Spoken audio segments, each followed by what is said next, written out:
원달러 환율이요, 진짜 폭등하고 있습니다.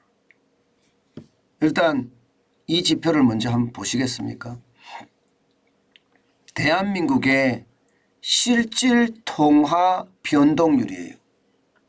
마이너스 3.6%입니다. 이게 국제결제은행에서 발표를 한 내용이거든요.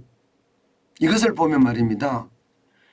야, 환율이 얼마나 많이 올라갔는지 바로 보여줄 수 있는 지표다, 그렇게 이야기할 수 있습니다. 이게 예상했던 것보다가 워낙 값이 폭락하고 있는 겁니다. 여러분 이거 한번 보세요. 전쟁을 하고 있는 러시아가 실질 통화 변동률이 마이너스 8.8%인데 그 다음이 대한민국이에요. 마이너스 3.6%니까요. 일본도 떨어졌다고 하지만 마이너스 1.9%밖에 안 되거든요. 중국은 마이너스 1.3%고요. 대만은 플러스예요. 0.1%입니다. 그만큼 말입니다. 실질 통화 변동률은 지금 굉장히 많이 떨어지는 겁니다. 이 실질 통화 변동률이라는 게 결국은 교육 비중, 수출입이겠죠.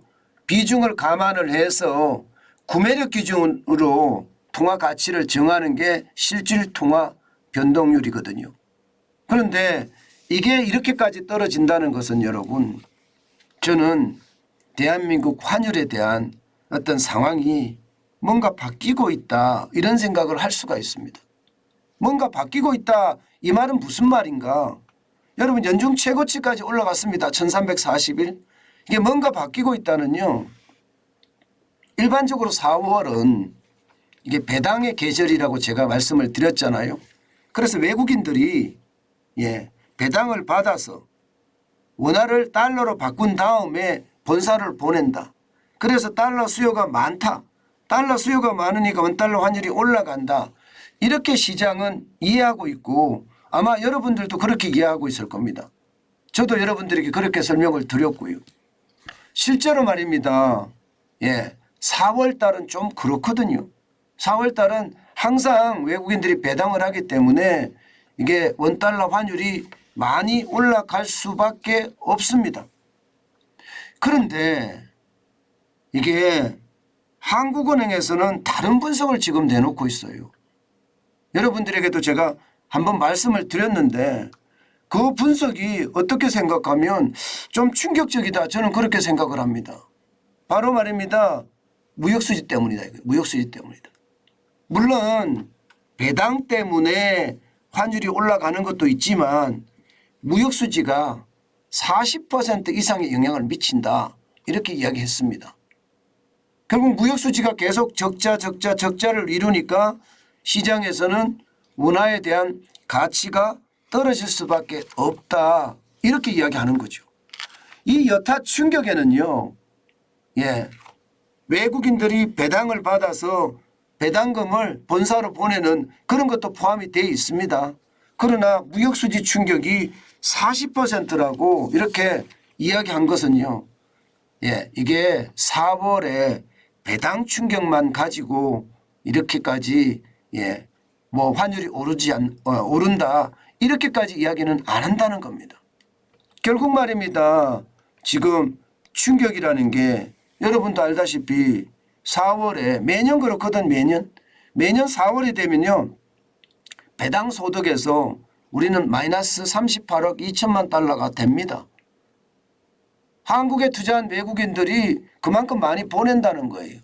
아마 올해도 그렇게 일어나지 않을까 지금 그렇게 예상은 합니다. 예상은.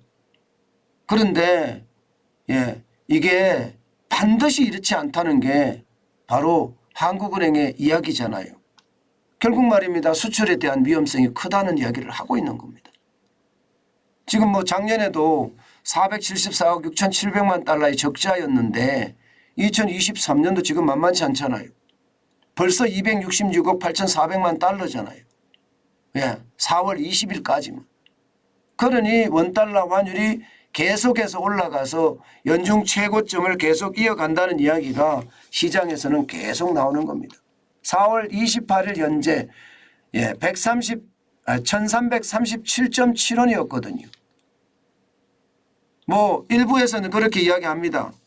일부에서는 환율이 1,400원, 1,500원, 1,400원까지도 갈 수 있다. 이런 불안감까지도 나오고 있습니다.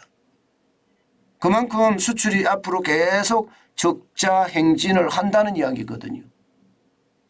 일반적으로 이야기할 때는요. 4월에는 배당의 계절이었기 때문에 5월부터는 환율이 조금 안정을 찾지 않겠느냐 하는 게 일반적인 분석입니다.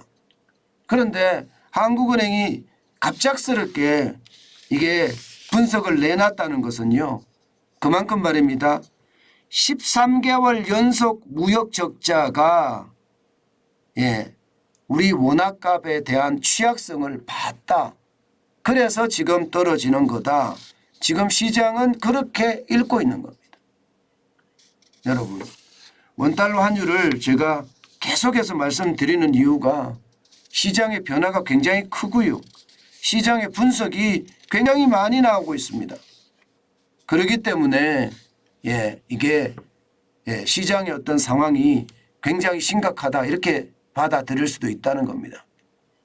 실제 외환 트레이더들 사이에서는요 이런 얘기가 나옵니다. 지금 수출 쇼크 또 경상수지 쇼크가 시장에 영향을 있다. 영내외 시장에서 달러화 매도 물량이 잘 나오지 않는다. 이런 얘기가 나옵니다. 이거 굉장히 심각한 이야기거든요. 여러분도 알다시피 수출을 하면 달러를 가져올 텐데 그러면 그 달러가 시장에 나와서 이게 매도가 되고 매수가 되고 거래가 돼야 되는데 그렇지 않다는 겁니다. 이것은 시장에서 이미 나오는 소리이기 때문에 시장의 위험이 커진다는 거예요. 오죽했으면요. 대한민국은 무역을 통해서 외화가 유출되고 있다. 이렇게까지 표현하고 있습니다. 무역을 통해서 외화를 벌어들여야 되는데 외화가 유출되고 있다. 이런 표현을 쓴다는 것은요. 그만큼 지금 수출의 어떤 심각성이 점점 커진다. 이런 얘기가 되는 거고요. 또 하나 말입니다. 우리가 원자재를 구매하는데 원자재의 어떤 구매 가격이 굉장히 높다는 거예요. 그래서 수출 가격을 그만큼 못 올리기 때문에 원자재 가격이 오른 만큼 수출 가격을 올려줘야 되는데 그러지 못하기 때문에 결국은 무역이 결국 원화를 유출시키고 있다. 외화를 유출시키고 있다. 이런 표현이 나오는 겁니다. 아마 앞으로도 이 상황은 당분간 계속될 거다 이렇게 이야기하거든요. 실제 상황이 원자재 가격이 내려가지 않고요. 또 중간재 가격이 내려가지 않기 때문에 이 상황은 당분간 계속된다. 그렇기 때문에 원달러 환율도 말입니다. 작년에 10월 25일 날 1442.2원까지 올라갔던 것처럼 이렇게 올라가지는 저는 않을 거라고 봐요. 그러나 경기 침체가 심화되고요. 무역이 더 꼬꾸라진다면 충분히 저렇게 올라갈 수도 있습니다. 좀 더 우리가 지켜봐야 되는데요. 전 세계 시장이 어떻게 돌아가는지가 우리에게는 가장 중요한 지표예요. 세계 시장이 꼬꾸라지면 우리 수출이 더 꼬꾸라지거든요. 우리 수출이 더 꼬꾸라지면 상황은 점점 악화시킨다 이렇게 이야기하고 있고요. 또 하나 지금 한미 금리 역전차 그리고 한유럽 금리 역전차 이것도 시장에 굉장히 충격적이다 이런 얘기가 조금씩 흘러나옵니다. 지금까지 한미 금리는 1.5% 차이가 납니다. 이제 5월 3일이에요. 내일 모레입니다. 5월 3일이 되면 한미 금리도 1.75% 차이가 나지 않을까 이렇게 예상합니다. 게다가 한 유럽 금리도 지금 0.5% 차이가 날 거다 하는 게 시장의 예측입니다. 왜냐하면 유럽중앙은행 ECB가 이번 달에 0.5%포인트 금리를 올릴 것이니까요. 지금은 3.5%로 기준금리가 같습니다. 그런데 ECB가 만약에 올리게 되면 저는 시장 전체에 오는 금리 역전에 대한 상황이 악재로 작용을 할 수가 있다. 이렇게 얘기할 수가 있습니다. 그렇기 때문에 여러분 단순하게 지금까지 4월에 외국인들이 배당을 받아서 돈을 가져가는 것보다가 금리 어떤 역전에 대한 충격, 여기에다가 수출 적자의 충격, 이것이 시장에 더 크게 작동할 수도 있다. 이런 분석이라는 뜻입니다. 제가 여러분들에게 말씀드릴 때하고 결이 조금 달라졌죠. 그죠? 저는 이게 4월에 배당이 좀 문제일 거다. 이렇게 생각을 하면서 조금씩 5월 되면 안정을 찾아갈 거다. 그렇게 말씀을 드렸는데 오히려 시장은 4월보다가 5월에도 이게 안정을 찾기가 쉽지 않다. 이런 이야기를 하고 있는 겁니다. 물론 이게 길게 보면요. 환율은 내려갈 거라고 봅니다. 그러나 이게 단기적으로는요. 불안하다. 이렇게 정리하는 게 맞을 것 같습니다.